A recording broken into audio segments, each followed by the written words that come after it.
지방관, 그것도 말단 지방관 이재명 시장입니다. 인사드리겠습니다. 감사합니다.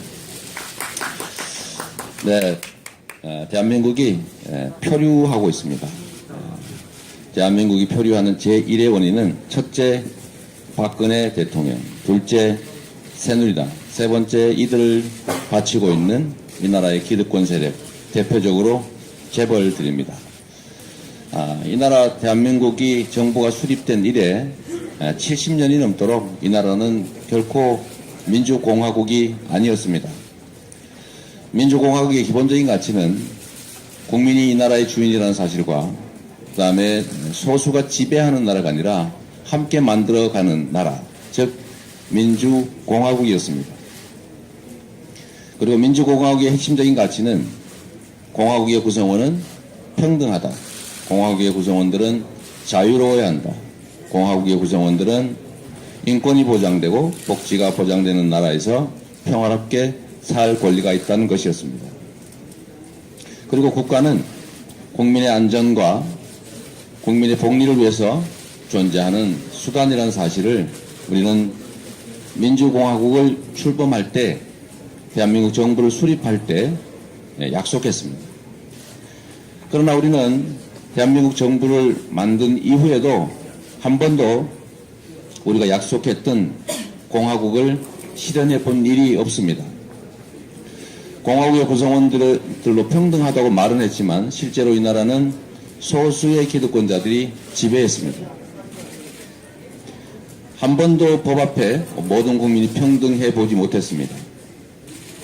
나라를 일본에 팔아먹고 이 나라를 분단시키고 그 분단의 체제 위에서 혜택을 얻고 분단의 고통을 우리 국민들에게 강요했던, 그리고 또다시 얼굴을 바꾸어서 국민을 학살하고 이 나라의 체제를 뒤엎은 군사 쿠데타를 저질렀던, 그리고 또 얼굴을 바꾸어서 광주에서 수없이 많은 사람들을 학살했던 바로 그 자들이 독재와 부패로 가득한 그들이 이 나라를 여전히 지배하고 있습니다.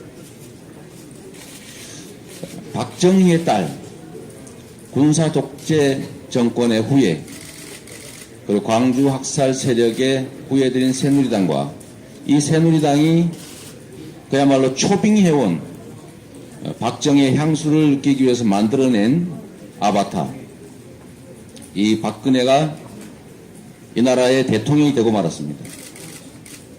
박근혜는 이 나라의 대통령으로서 공화국의 주인으로서 평등한 존재가 아니라 자신을 마치 전제 군주 국가의 왕으로 착각하고 살고 있었습니다. 박근혜 정권 그리고 박근혜 대통령에게는 법이 모든 사람의 공평한 도구가 아니라 세상을 지배하는 도구였고 자기의 사적 이익을 얻는 수단이었습니다.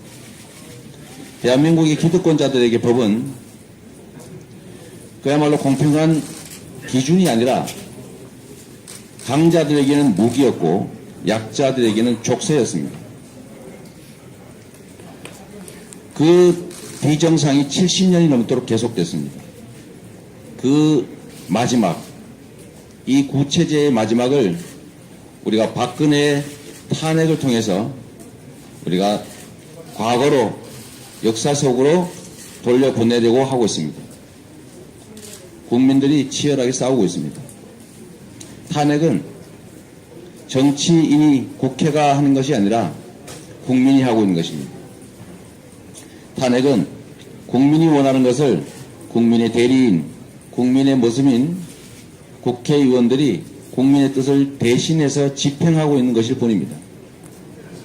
탄핵은 그 자체가 목적이 아니고 대통령을 퇴진시키고 이 나라의 기득권자들을 그야말로 과거 속으로 보내버리려는 국민들의 열망을 실현하는 하나의 수단입니다.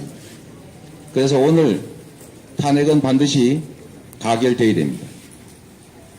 이건 선택사항이 아닙니다. 이건 필수사항입니다. 국민의 뜻을 대리하는 것이기 때문에 그렇습니다. 국민들 78%가 대통령의 탄핵을 원하고 있습니다. 국민의 대리인인 국회는 이 국민의 뜻을 그대로 집행할 의무가 있습니다. 이를 반대하는 세력들은 박근혜 대통령과 함께 역사적 책임을 지고 국민들로부터 함께 밀려나게 될 것입니다. 또 그렇게 만들어야 합니다.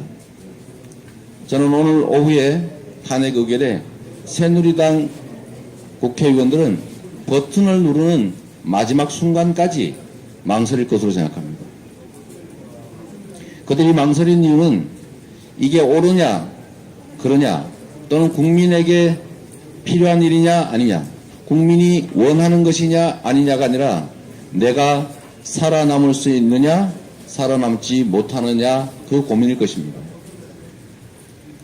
그래서 그들은 선의에 의해서 이 표결에 참여하고 대통령을 탄핵하는 것이 아니라 자신들의 이익을 위해서 국민의 눈치를 보면서 살 길을 찾는 것이기 때문에 국민들의 뜻이 강고하면 할수록 강력한 의지를 가지고 밀어붙이면 밀어붙일수록 그들이 찬성할 가능성은 높아진다. 또 반대로 우리가 망설이거나 의심하거나 의지를 약화시키거나 하면 그들은 반대할 가능성이 높습니다. 비유하자면 침몰하는 배와 같습니다. 배가 확실히 침몰할 것이라고 생각되면 그들은 탈출할 겁니다. 배가 그런데 수리해서 항해를 계속할 수 있고 침몰하지 않을 것이다 라는 믿음이 조금이라도 생겨나면 탈출하지 않을 겁니다. 탈출하게 하는 것은 곧 우리 국민들의 몫입니다. 우리가 힘을 모아서 새누리당 의원들을 탈출하게 만들어야 됩니다. 그 탈출은 부탁을 해서 될 일도 아닙니다. 빌어서 될 일도 아닙니다. 오로지 탈출하지 않으면 죽는다. 탈출하지 않으면 배와 함께 침몰한다. 정치 생명이 끝난다. 이것을 확고하게 보여줘야 됩니다. 그렇기 때문에 우리는 부결될 경우를 상정해서 각오를 새롭게 해야 됩니다. 김무성 대표가 그렇게 말했다고 합니다. 부결이 되든 가결이 되든 국회의 의견을 존중하라. 국회는 이 나라의 지배기구가 아닙니다. 국회는 국민의 뜻을 대신하는 머슴들의 방일 뿐입니다. 거기서 국민의 뜻에 반하는 결정이 이루어졌다고 해서 주인이 그 뜻을 따라야 된다고 하는 것 자체가 자신을 이 나라의 지배자로 생각하고 있는 것입니다. 김무성 전 대표는 이 나라의 지배자가 아닙니다. 이 나라의 머슴 중에 한 명일 뿐입니다. 머슴들이 주인의 뜻에 반하는 결정을 했다면 그를 따르는 것이 아니라 주인의 뜻을 따를 때까지 책임을 묻고 주인의 뜻을 관철해내야 됩니다. 그게 바로 민주주의입니다. 그게 바로 민주공화국의 공직자, 민주공화국의 대리인이 해야 될 의무입니다. 이번 오후 표결에서 새누리당의 이탈로 혹여라도 부결된다면 이번에 우리 국민들은 박근혜가 아니라 박근혜를 포함한 새누리당을 한꺼번에 쓸어내게 될 것입니다. 그리고 꼭 그렇게 해야 합니다. 이번 박근혜 탄핵, 새누리당의 책임을 묻는 새누리당의 사실상 해체, 이 조치들은 대한민국을 처음으로 대한민국답게 만드는 일이 될 겁니다. 우리가 한 번도 실현해보지 못한 자유와 민주와 인권과 복지가 존중되는 민주공화국, 그 민주공화국 수립을 완성하는 마지막 단계입니다. 그야말로 민주주의를 완성하는 활용점정이 바로 오늘의 탄핵 의결이 될 것입니다. 언제나 이 나라는 국민들이 지켜왔습니다. 임진왜란 때 지배자인 왕이 국민과 나라를 버리고 도망을 칠 때 백성들이 무장하고 목숨 걸고 싸웠습니다. 동학혁명 때 농민들이 싸웠습니다. 일제가 강점했을 때 3.1 만세 혁명운동으로 만주의 벌판에서 백성들이 싸웠습니다. 그러나 그 결과는 언제나 기득권자들이 차지했습니다. 해방된 후에 이 나라 대한민국의 국가 권력은 이승만과 대한민국을 팔아먹었던 매국 세력들이 다시 복귀해서 지배했습니다. 그 세력들이 독립투사를 탄압하고 멸시하고 무시하고 천대하고 학대하고 심지어 이 나라 국민들을 지배의 대상으로 여기고 목숨을 빼앗아서 결국은 다시 우리가 4.19에 싸웠습니다. 그래서 일부 이겼습니다. 절반의 승리를 했지만 그 결과는 역시 매국 세력인 박정희가 군사 쿠데타로 찬탈해 갔습니다. 박정희의 인권 침해, 국권 찬탈, 그 많은 세월 동안 엄청나게 많은 사람들이 피해 입었습니다. 우리는 박정희가 근대화에 공이 있다고 얘기합니다. 공이 없는 건 아닙니다. 그러나 우리가 인정할 만큼 많지 않습니다. 우리가 분명하게 얘기해야 될 것은 한국의 경제 개발은 서구 선진 국가들이, 서구 자본주의 국가들이 냉전 체제 하에서 대결하고 있는 지역을 집중 지원한 결과입니다. 독일, 일본, 한국이 대표적이었습니다. 제3세계로 취급하고 경제적으로 역할을 분담해왔지만 이 세 개의 나라는 예외를 뒀습니다. 집중 지원한 이유는 이뻐서가 아니라 공산권에 대항하기 위해서였습니다. 그런데 이 서구 민주주의, 서구 자본주의 사회의 집중적인 지원을 받으면서도 독일, 일본, 한국 중에 가장 나쁜 쪽으로 발전한 것이 한국입니다. 재벌이 그때 생겨났습니다. 이 나라 기득권자들이 강화됐습니다. 그리고 독재했습니다. 인권을 침해했습니다. 그래서 그 결과로 결국은 내분으로 정권이 종말을 보였습니다. 그리고 다시 혼란이 시작됐고 우리 국민들은 또다시 80년 5월에 싸웠습니다. 광주에서는 목숨을 걸고 수백 명이 죽어가면서 싸웠습니다. 그 결과는 전두환의 집권이었습니다. 그리고 또다시 암흑이 시작됐습니다. 그리고 우리는 또 싸웠습니다. 87년 거리에서 치열하게 죽어가면서 싸웠습니다. 그런데 그 결과는 역시 6.29 선언으로 노태우가 집권했습니다. 그리고 3당 합당을 통해서 그 권력이 연장됐습니다. 이제 우리가 또다시 싸우고 있습니다. 국민들이 싸우고 있습니다. 그런데 이 결과 역시도 우리가 알 수가 없습니다. 일단의 성공은 해 나가고 있습니다.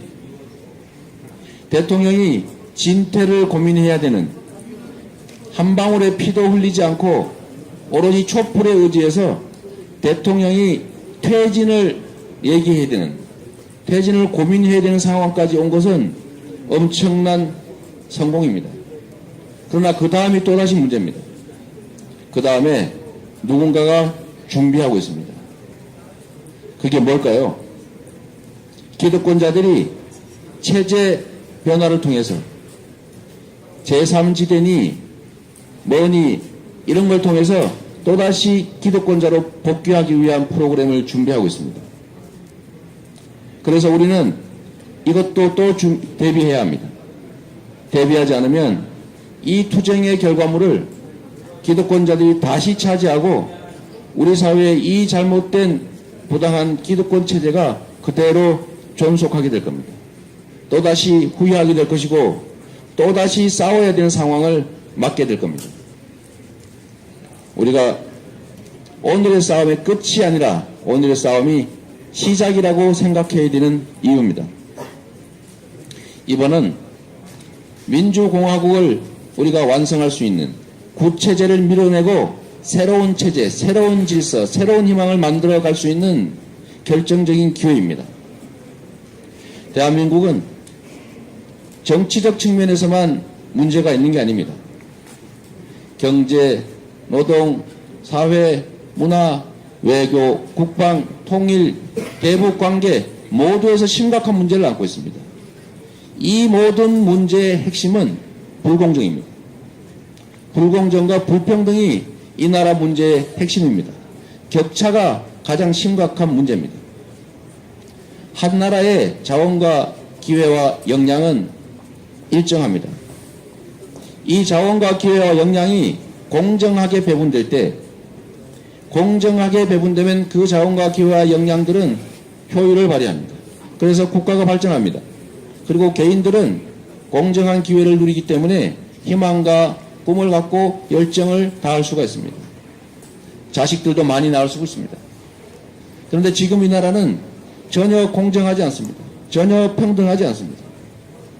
불평등이 극에 달하고 있습니다. 경쟁은 공정하지 않습니다. 부당한 경쟁이 판을 치고 있습니다. 힘센 자들은 법을, 제도를, 경쟁을 빙자해서 부당한 이득을 얻고 있습니다. 결과에 대한 배분은 기여한 만큼 공정하지 못했습니다. 일하지 않는 사람들이, 노력하지 않은 사람들이, 또는 작은 노력을 한 사람들이 자기의 노력 이상의 지나친 초과 이익을 얻고 있습니다. 재벌, 심각한 문제입니다. 이번에 우리가 박근혜 대통령을 첫 번째 눈에 띄는 책임자로 지적하고 그를 탄핵하고 퇴진시키려고 하지만 그는 그야말로 머리에 불과합니다. 우리가 다 아는 것처럼 박정희 향수를 이용해서 집권을 하기 위해서 새누리당이 만든 존재입니다. 그들은 이미 알고 있었습니다. 하다못해 원고조차도 제대로 읽을 수 없는 보통의 사람들과 대화조차도 불가능한 그런 사람인 것을 이미 알고 있었습니다. 우리 국민들 상당수도 알고 있었습니다. 그런데도 그를 대통령으로 만들었고 그를 대통령으로 만든 후에 그 권력을 누렸습니다. 그래서 새누리당이 몸통입니다. 그런데 권력은 바뀌어도 정치 세력은 바뀌어도 변하지 않는 것이 있습니다. 바로 뿌리입니다. 그 뿌리가 바로 재벌 포함한 기득권 체제입니다. 특히 재벌들이 이 나라의 중심적인 부당한 기득 세력입니다. 우리가 말하는 것은 사회주의가 아닙니다.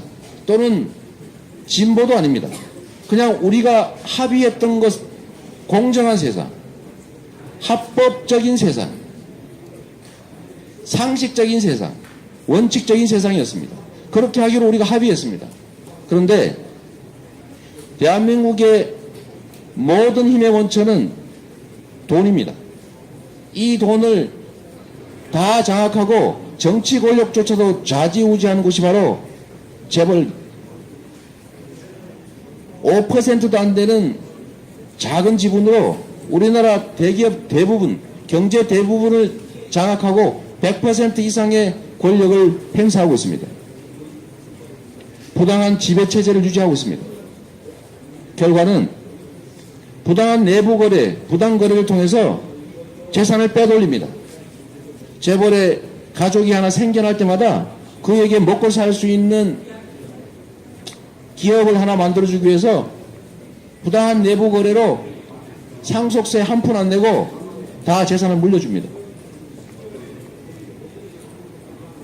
하청업체, 계열회사 이런 데다가 단가 후려치고 기술 탈취하고 부당한 착취를 통해서 부를 쌓고 있습니다. 노동과 자본이 동등하게 대접받아야 되는데 언제나 노동자들을 탄압하고 부당한 이득을 얻고 있습니다. 90년대 중반까지 80%에 달하던 가계소득, 즉 노동자들 소득이 지금 62.8%까지 떨어지고 있습니다.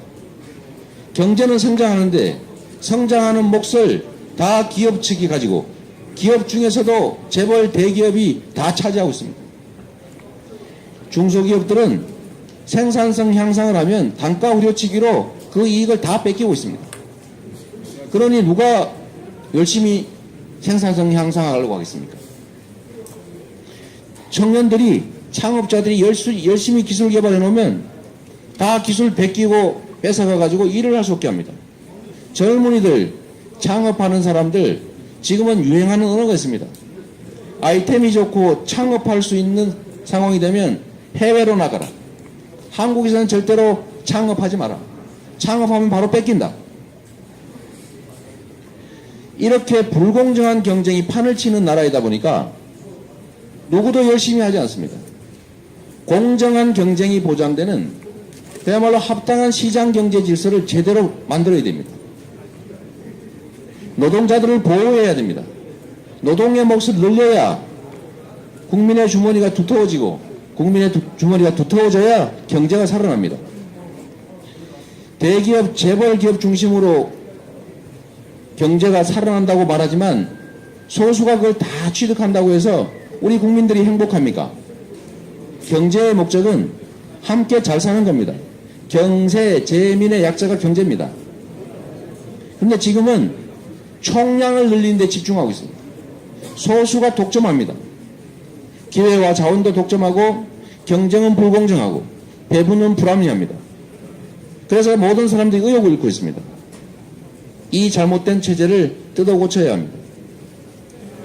이 뜯어 고치는 일이 엄청난 새로운 질서를 만들어서 해야 되는 일이 아닙니다. 그냥 우리가 이미 합의했던 거, 이미 우리가 만들었던 규칙, 법만 지켜도 충분합니다. 몇 가지 예만 들어보겠습니다. 기업들이 합리적으로 경쟁하게 만들어줘야 되는데 부당한 내부 거래를 통해서 재벌 가문들이 재산을 빼돌리니까 경쟁이 제대로 되질 않습니다. 그거 명백하게 배임죄입니다. 우리 형법에 배임죄 처벌하게 돼 있어요. 그런데 재벌들은 아무리 부당 내부 거래해도 처벌받았다는 소리를 못 들어봤습니다. 아니, 10,000원짜리를 20,000원에 사주고 20,000원짜리를 10,000원에 팔고 이런 식으로 해서 재산을 빼돌리면 이거 분명히 배임죄인데 이거 경영권이라고 해서 책임을 묻지 않습니다. 개인이 그러면 그렇게 할 수 있죠. 그러니까 개인이 아니라 법인이기 때문에 법인은 주주와 분리되어 있습니다. 회사에 손해를 끼치면, 부당한 거래로 회사에 손해를 끼치면 배임죄로 처벌합니다. 그래서 개별 기업들도 이런 걸로 많이 처벌됩니다. 그런데 재벌들은 처벌되지 않아요. 법대로 배임죄를 적용해서 공정하게 거래하도록만 만들어도 사실은 역량 있는 중소기업들이 살아날 것이고 그 중소기업들은 고용 늘려서 국민들 일자리 늘어날 겁니다. 그런데 그거 하지 않습니다. 중소기업들에게 기술 탈취하고 단가 우려치는 거 대한민국이 아니라 미국에서 만약 그랬다면 징벌 대상으로 회사 망합니다. 미국 사회가 법을 잘 지킵니다. 그 사람들이 우리보다 준법 의식이 높아서 착해서 법 잘 지키는 거 아닙니다. 왜 법을 잘 지키느냐? 법을 고의적으로 위반하면 직접적인 제재뿐만 아니라 징벌 대상으로 엄청난 손실을 입어야 되기 때문에 그런 겁니다. 그런데 우리나라는 힘센 사람이 세게 법을 어길수록, 많이 어길수록, 많이 이익을 얻을수록 처벌받지 않을 가능성이 높아집니다. 어쩌다가 재수없게 걸려서 어쩔 수 없이 기소돼서 감옥을 가도 대통령 한번 만나고 최순실한테 돈 몇 푼 집어주면 그냥 바로 석방될 수 있습니다. 기득권자들, 돈 많고 힘센 사람들이 세상에서 가장 살기 좋은 나라가 대한민국으로 합니다. 왜 대한민국이겠습니까? 나쁜 짓을 해도 벌받지 않으니까. 나쁜 짓을 하면 더 많은 이익을 얻을 수 있으니까. 힘센 사람이 장땡이인 나라가 바로 대한민국이기 때문에 그렇습니다. 노동자들도 마찬가지입니다. 우리가 합의한 게 있습니다. 일주일에 52시간 이상 일시키지 마라. 노동자가 동의를 해도 52시간 이상 일하면 처벌한다. 사용자를 처벌하게 되어 있습니다. 일주일에 5일, 8시간, 그리고 12시간 이상 일하지 마라. 그리고 그만큼 일자리를 나눈다. 그런데 실제로 52시간 이상 불법적으로 일하는 노동자가 무려 360만 명을 넘습니다. 탄핵은 국민이 원하는 것을 국민의 대리인, 국민의 모습인 국회의원들이 국민의 뜻을 대신해서 집행하고 있는 것일 뿐입니다. 탄핵은 그 자체가 목적이 아니고 대통령을 퇴진시키고 이 나라의 기득권자들을 그야말로 과거 속으로 보내버리려는 국민들의 열망을 실현하는 하나의 수단입니다. 그래서 오늘 탄핵은 반드시 가결되어야 됩니다. 이건 선택사항이 아닙니다. 이건 필수사항입니다. 국민의 뜻을 대리하는 것이기 때문에 그렇습니다. 국민들 78%가 대통령의 탄핵을 원하고 있습니다. 국민의 대리인인 국회는 이 국민의 뜻을 그대로 집행할 의무가 있습니다. 이를 반대하는 세력들은 박근혜 대통령과 함께 역사적 책임을 지고 국민들로부터 함께 밀려나게 될 것입니다. 또 그렇게 만들어야 합니다. 저는 오늘 오후에 탄핵 의결에 새누리당 국회의원들은 버튼을 누르는 마지막 순간까지 망설일 것으로 생각합니다. 그들이 지방관, 그것도 말단 지방관 이재명 시장입니다. 인사드리겠습니다. 감사합니다. 네, 대한민국이 표류하고 있습니다. 대한민국이 표류하는 제1의 원인은 첫째, 박근혜 대통령, 둘째, 새누리당, 세 번째, 이들을 바치고 있는 이 나라의 기득권 세력, 대표적으로 재벌들입니다. 이 나라 대한민국이 정부가 수립된 이래 70년이 넘도록 이 나라는 결코 민주공화국이 아니었습니다. 민주공화국의 기본적인 가치는 국민이 이 나라의 주인이라는 사실과 그 다음에 소수가 지배하는 나라가 아니라 함께 만들어가는 나라, 즉 민주공화국이었습니다. 그리고 민주공화국의 핵심적인 가치는 공화국의 구성원은 평등하다. 공화국의 구성원들은 자유로워야 한다. 공화국의 구성원들은 인권이 보장되고 복지가 보장되는 나라에서 평화롭게 살 권리가 있다는 것이었습니다.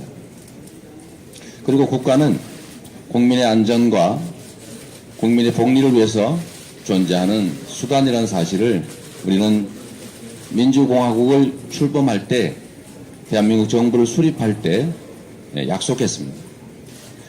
그러나 우리는 대한민국 정부를 만든 이후에도 한 번도 우리가 약속했던 공화국을 실현해 본 일이 없습니다. 공화국의 구성원들로 평등하다고 말은 했지만 실제로 이 나라는 소수의 기득권자들이 지배했습니다. 한 번도 법 앞에 모든 국민이 평등해 보지 못했습니다. 나라를 일본에 팔아먹고 이 나라를 분단시키고 그 분단의 체제 위에서 혜택을 얻고 분단의 고통을 우리 국민들에게 강요했던, 그리고 또다시 얼굴을 바꾸어서 국민을 학살하고 이 나라의 체제를 뒤엎은 군사 쿠데타를 저질렀던, 그리고 또 얼굴을 바꾸어서 광주에서 수없이 많은 사람들을 학살했던 바로 그 자들이 독재와 부패로 가득한 그들이 이 나라를 여전히 지배하고 있습니다. 박정희의 딸, 군사 독재 정권의 후예, 그리고 광주 학살 세력의 후예들인 새누리당과 이 새누리당이 그야말로 초빙해온 박정희의 향수를 느끼기 위해서 만들어낸 망설인 이유는 이게 옳으냐 그러냐, 또는 국민에게 필요한 일이냐 아니냐, 국민이 원하는 것이냐 아니냐가 아니라 내가 살아남을 수 있느냐 살아남지 못하느냐, 그 고민일 것입니다. 그래서 그들은 선의에 의해서 이 표결에 참여하고 대통령을 탄핵하는 것이 아니라 자신들의 이익을 위해서 국민의 눈치를 보면서 살 길을 찾는 것이기 때문에 국민들의 뜻이 강고하면 할수록, 강력한 의지를 가지고 밀어붙이면 밀어붙일수록 그들이 찬성할 가능성은 높아진다. 또 반대로 우리가 망설이거나 의심하거나 의지를 약화시키거나 하면 그들은 반대할 가능성이 높습니다. 비유하자면 침몰하는 배와 같습니다. 배가 확실히 침몰할 것이라고 생각되면 그들은 탈출할 겁니다. 배가 그런데 수리해서 항해를 계속할 수 있고 침몰하지 않을 것이다 라는 믿음이 조금이라도 생겨나면 탈출하지 않을 겁니다. 탈출하게 하는 것은 곧 우리 국민들의 몫입니다.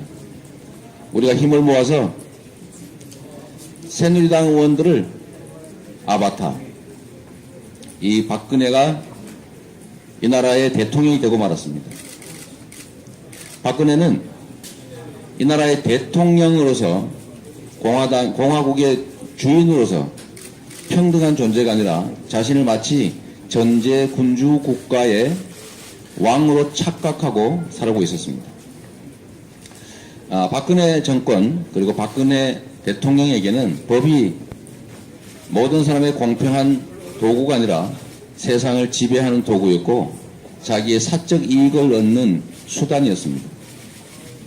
대한민국의 기득권자들에게 법은 그야말로 공평한 기준이 아니라 강자들에게는 무기였고 약자들에게는 족쇄였습니다. 그 비정상이 70년이 넘도록 계속됐습니다. 그 마지막, 이 구체제의 마지막을 우리가 박근혜의 탄핵을 통해서 우리가 과거로 역사 속으로 돌려보내려고 하고 있습니다. 국민들이 치열하게 싸우고 있습니다. 탄핵은 정치인이 국회가 하는 것이 아니라 국민이 하고 있는 것입니다.